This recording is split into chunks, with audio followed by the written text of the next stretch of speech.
تمام تعریفیں اس اللہ کے لیے ہیں جس نے پوری کائنات کو پیدا کیا، اپنی مشیت اور قدرت و غلبے سے اسے چلایا، اپنے حکم اور حکمت و دنائی سے اس کی تدبیر کی، اپنے بندوں کی عزت افزائی اس طرح سے کی کہ کائنات میں موجود منافع بخش چیزوں اور نشانیوں کو ان کے لیے مسخر کر دیا، نعمتوں اور پاکیزہ چیزوں سے انہیں لطف اندوز ہونے کی اجازت مرحمت فرمائی، اور ان پر ناپاک اور ہلاکت خیز خبیث چیزوں کو حرام قرار دیا۔ ہم اپنے نفس کی شرارتوں اور برے اعمال سے اللہ تعالیٰ کی پناہ چاہتے ہیں۔ میں گواہی دیتا ہوں کہ اللہ کے سوا کوئی معبود برحق نہیں ہے، وہ تنہا ہے، اس کا کوئی شریک نہیں ہے، وہ آسمانوں اور زمین کا پروردگار ہے، اور میں گواہی دیتا ہوں کہ محمد صلی اللہ علیہ وسلم اس کے بندے اور رسول ہیں جو مخلوق میں سے سب سے افضل اور معزز ہیں۔ اللہ تعالیٰ کی رحمت نازل ہو ان پر، ان کی آل پر اور ان کے صحابہ کرام پر، اور قیامت تک ان کی سنت و سیرت پر چلنے والوں پر۔ حمد و صلات کے بعد دین اسلام تمام ادیان میں سے سب سے بہتر اور افضل دین ہے۔ اللہ کی کتاب سب سے بہترین حجت اور دلیل ہے، اور اللہ کے پیغمبر صلی اللہ علیہ وسلم سب سے بہترین آئیڈیل نمونہ اور رہبر و پیشوا ہیں۔ ارشاد باری تعالی ہے، سو لازم ہے کہ وہ لوگ ڈریں جو اس کا حکم ماننے سے پیچھے رہتے ہیں کہ انہیں کوئی فتنہ آ پہنچے یا انہیں دردناک عذاب آ پہنچے۔ اللہ کے بندو، اللہ تعالیٰ کے حکموں کو بجا لانے میں تقوی اختیار کرو، اس کے منع کردہ اور زجر و توبیخ والے کاموں کے ارتکاب سے باز رہو۔ ارشاد باری تعالیٰ ہے، اے لوگو جو ایمان لائے ہو، اللہ سے ڈرو، اور ہر وہ شخص دیکھے کہ اس نے کل کے لیے کیا آگے بھیجا ہے، اور اللہ سے ڈرو، یقیناً اللہ اس سے پوری طرح باخبر ہے جو تم کر رہے ہو۔ اور ان لوگوں کی طرح نہ ہو جاؤ جو اللہ کو بھول گئے تو اس نے انہیں ان کی جانیں بھلوا دی، یہی لوگ نافرمان ہیں۔ اللہ کے بندو، ہمارے دلوں میں خوف و خشیت الہی اس قدر ہونی چاہیے کہ وہ ہمیں اللہ جل وعلا کے ناپسندیدہ کاموں کے ارتکاب سے روکنے کا سبب بن سکے، کیونکہ اللہ سبحانہ و تعالیٰ کا خوف و ڈر عظیم ترین عبادات میں سے ہے۔ مسلمانوں، اللہ تعالیٰ نے انسان کو اپنی اطاعت کے لیے پیدا کیا ہے، اپنی معصیت و نافرمانی کے ارتکاب سے اسے روکا اور منع کیا ہے، اور اس نے دنیا کو امتحان گاہ اور آخرت کو ہمیشہ رہنے سہنے کی جگہ قرار دیا ہے۔ ارشاد باری تعالیٰ ہے، چنانچہ جس نے ذرہ برابر کوئی اچھائی کی ہوگی وہ اسے دیکھ لے گا، اور جس نے ذرہ برابر کوئی برائی کی ہوگی وہ اسے دیکھ لے گا۔ اللہ تعالیٰ کی یہ حکمت ہے کہ اس نے جنت کو ناپسندیدہ امور کی باڑ سے گھیر رکھا ہے، جہنم کو شہوتوں اور فتنوں سے گھیر رکھا ہے، تو جو اس اوٹ کو کراس کر لے گا وہی پسے پردہ چھپی چیز تک پہنچ سکے گا۔ جیسا کہ ارشاد باری تعالیٰ ہے، اور قیامت کے دن تم اپنے بدلے پورے پورے دیے جاؤ گے، ہر جان نے موت کا ذائقہ چکھنا ہے، اور قیامت کے دن تم اپنے بدلے پورے پورے دیے جاؤ گے۔ بس جو شخص آگ سے دور کر دیا جائے اور جنت میں داخل کر دیا جائے، بے شک وہ کامیاب ہو گیا، اور دنیا کی زندگی صرف دھوکے کا سامان ہے۔ لوگوں، جن بڑے بڑے اہداف و مقاصد اور مسالے پر اسلام اور اس کے احکامات کی بنیاد ہے وہ یہ ہیں: دین کی حفاظت، انسان کے نفس اور جان کی حفاظت، عقل کی حفاظت، مال و دولت کی حفاظت، اولاد و نسل کی حفاظت۔ اللہ کے بندو، یہی شریعت کے ستون ہیں، انہی پر شریعت کے احکامات کا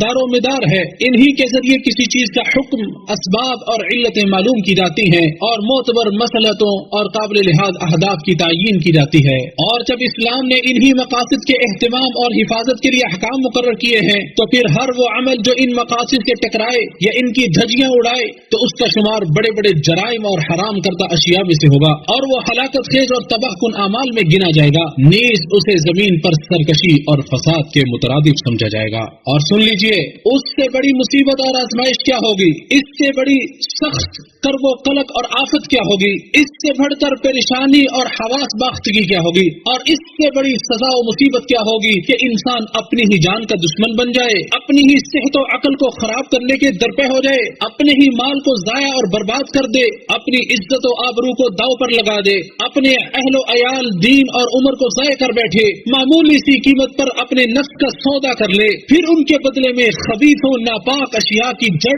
منشیات کو خرید لے، صحت و تندرستی کے بدلے بیماریوں کو گلے لگائے، عافیت کے بدلے کرب و علم کو مول لے، اور فرحت و شادمانی کے بدلے حزن و ملال اور غم و اندوہ کو ترجیح دے کر دنیا و آخرت میں خائب و خاسر اور ناکام و نامراد ٹھہرے۔ ارشاد باری تعالی ہے، یہ وہ لوگ ہیں جنہوں نے ہدایت کے بدلے گمراہی خرید لی، تو نہ ان کی تجارت نے نفع دیا اور نہ وہ ہدایت پانے والے بنے۔ مت روئے مقتولین پر اور نہ ہی بھوکوں پر، ان لوگوں پر روئے جو منشیات کے باعث ضائع ہو ہو گئے۔ ایسی زندگی سے موت بہتر جو عقل کی حفاظت نہ کر سکے اور جس کی پکار پر کان نہ دھرے جائیں۔ برا ہے وہ شخص جو اپنے ہی جسم کے لیے مہلک چیز خریدتا ہے، اور برے ہیں وہ لوگ جو منشیات فروش ہیں اور انہیں تیار کرتے ہیں۔ اگر منشیات کے شوقین ذرا غور کریں تو ان میں شر و فساد کے سوا کچھ نہیں ہے، جو کہ بری ہی بری ہے اور ساتھ میں تباہی بھی ہے۔ یہ کس قدر بری اور خطرناک حوث ہے کہ اس کی وجہ سے بڑے قلعے اور فصلیں بری طرح تباہ ہو کر رہ جاتی ہیں۔ کاش تمام قبائل مل کر اسے ختم کرنے کے درپے ہو جائیں۔ کتنے قبیلے اسی کی وجہ سے فنا ہو گئے اور کتنے ہی خوف و دہشت میں مبتلا ہو گئے۔ لوگوں،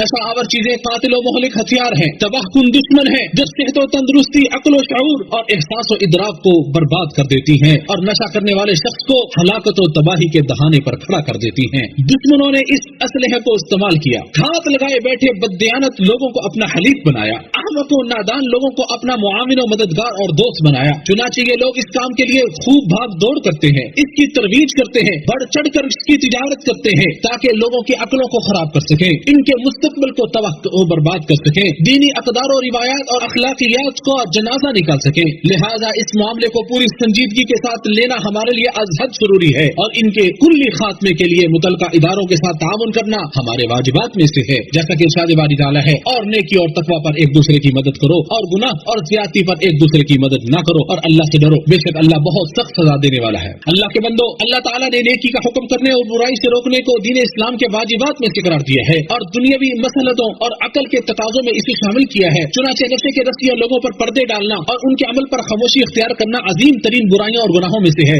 نیز آزمائشوں اور مصیبتوں کو دعوت دینے کے بھی مترادف ہے۔ جیسا کہ ارشاد والی تعالیٰ ہے، وہ لوگ جنہوں نے بنی اسرائیل میں سے کفر کیا، ان پر داؤد اور مسیح ابن مریم کی زبان پر لعنت کی گئی، یہ اس لیے کہ انہوں نے نافرمانی کی اور وہ حد سے گزرتے تھے، وہ ایک دوسرے کو کسی برائی سے جو انہوں نے کی ہوتی روکتے نہ تھے، بے شک برا ہے جو وہ کیا کرتے تھے۔ اور نعمان بن بشیر رضی اللہ عنہما سے روایت ہے کہ رسول اللہ صلی اللہ علیہ وسلم نے فرمایا، اللہ کی حدود پر قائم رہنے والوں اور ان کی خلاف ورزی کرنے والوں کی مثال ایسے لوگوں کی سی ہے جنہوں نے ایک کشتی کے سلسلے میں پورا ڈالا، جس کے نتیجے میں بعض لوگ کشتی کے اوپر والے حصے میں اور بعض نیچے والے حصے میں آ گئے، بس جو لوگ نیچے والے حصے میں تھے انہوں نے پانی لینے کے لیے اوپر والے لوگوں کے پاس سے گزرنا پڑتا۔ انہوں نے سوچا کیوں نہ ہم اپنے ہی حصے میں ایک سوراخ کر لیں تاکہ اوپر والوں کو ہم سے کوئی تکلیف نہ ہو۔ اب اگر اوپر والے نیچے والوں کو منمانی کرنے دیں گے تو سب کے سب ہلاک ہو جائیں گے، اور اگر اوپر والے نیچے والوں کا ہاتھ پکڑ لیں اور ایسا نہ کرنے دیں تو خود بھی بچ جائیں گے اور باقی سب لوگ بھی بچ جائیں گے۔ اسے امام بخاری نے روایت کیا ہے۔ لہذا نیکی کا حکم کرنے اور برائی سے روکنے کی حرص رکھو، یہی کامیابی کا باعث اور اصلاح کا ذریعہ ہے۔ اس والی تعالیٰ ہے، اور لازم ہے کہ تم میں سے ایک جماعت ہو جو نیکی کی طرف دعوت دیں اور اچھے کاموں کا حکم دیں اور برائی سے منع کریں، اور یہی لوگ فلاح پانے والے ہیں۔ اللہ میرے اور آپ کے لیے قرآن کریم کو باعث برکت بنائے، مجھے اور آپ کو اس کی آیات اور ذکر حکیم سے نفع پہنچائے۔ جو میں نے بیان کیا تم نے سماعت کیا، میں اللہ تعالیٰ سے استغفار کرتا ہوں، تم بھی اس سے استغفار کرو اور اس سے توبہ کرو، بے شک وہ بہت بخشنے والا مہربان ہے۔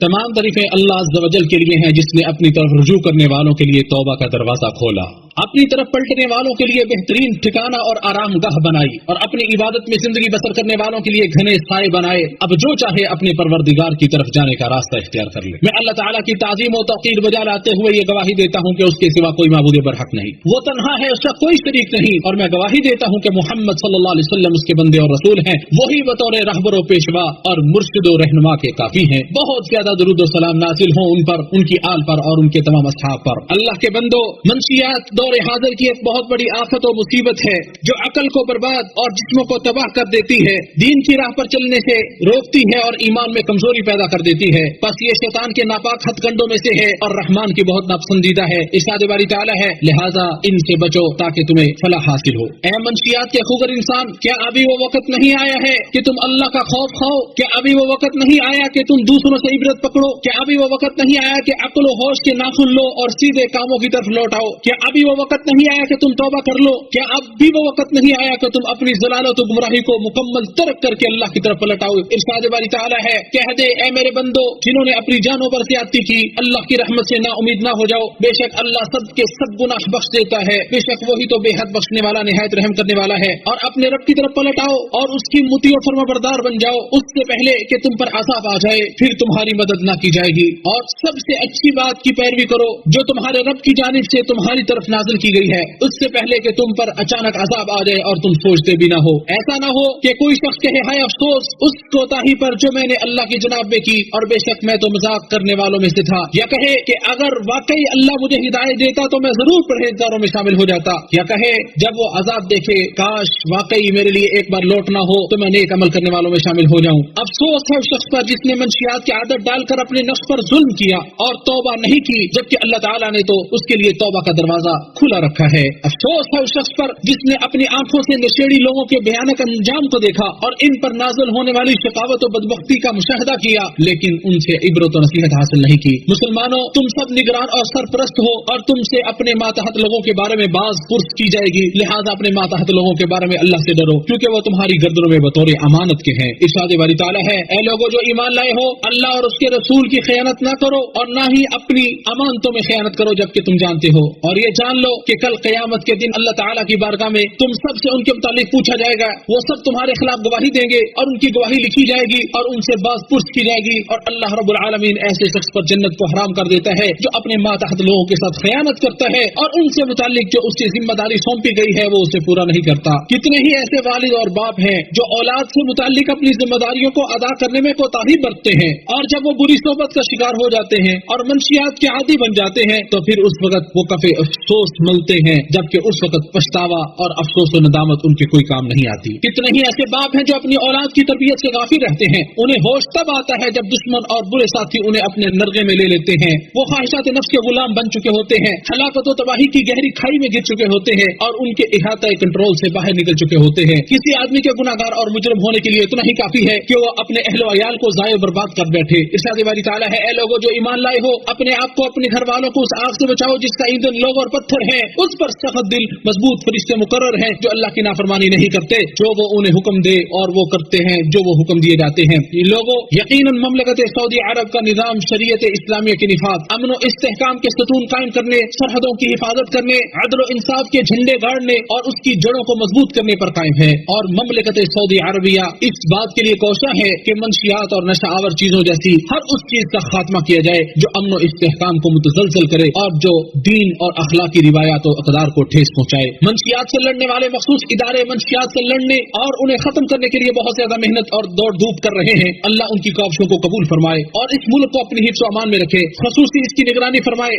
برے لوگوں کے شر اور فاسق و فاجر لوگوں کے مکر و فریب سے اسے محفوظ رکھے اور اس کے حاکموں اور حکمرانوں کو ہر خیر کی توفیق عطا فرمائے، آمین یا رب العالمین۔ اے جہانوں کے پروردگار، پالنے والے پالنہار، اے اللہ تو اسلام اور مسلمانوں کو غلبہ عطا فرما، اپنے موحد بندوں کی مدد فرما، اس ملک کو اور تمام اسلامی ممالک کو امن و آشتی کا گہوارہ بنا۔ اے اللہ تو ہمیں اپنے وطن میں امن عطا فرما، ہمارے حکمرانوں کی اصلاح فرما۔ اے اللہ ہمارے حاکم خادم حرمین شریفین کو خصوصی توفیق عطا فرما، ان کی تائید و نصرت فرما، ان کو صحت و عافیت عطا فرما، اے جہانوں کے پالنہار۔ اے اللہ ان کو اور ان کے ولیعہد کو اپنے پسندیدہ کاموں کی توفیق عطا فرما۔ اے دعاؤں کو سننے والے، اے اللہ ہماری دعا قبول فرما، بے شک تو سننے والا ہے اور جاننے والا ہے اور ہماری توبہ قبول کرنے والا ہے، بے شک تو ہی توبہ قبول کرنے والا ہے اور مہربان ہے۔ اے اللہ ہم تجھ سے جنت اور جنت کے قریب کر دینے والے اعمال کا سوال کرتے ہیں، اے اللہ ہم جہنم اور جہنم کے قریب کر دینے والے اعمال سے تیری پناہ چاہتے ہیں۔ اے اللہ ہمارے دلوں کو ثابت قدمی عطا فرما، اے دلوں کو پھیرنے والے، اے اللہ اپنی نعمتوں کا شکر ادا کرنے کی توفیق عطا فرما اور نیک اعمال کی توفیق عطا فرما۔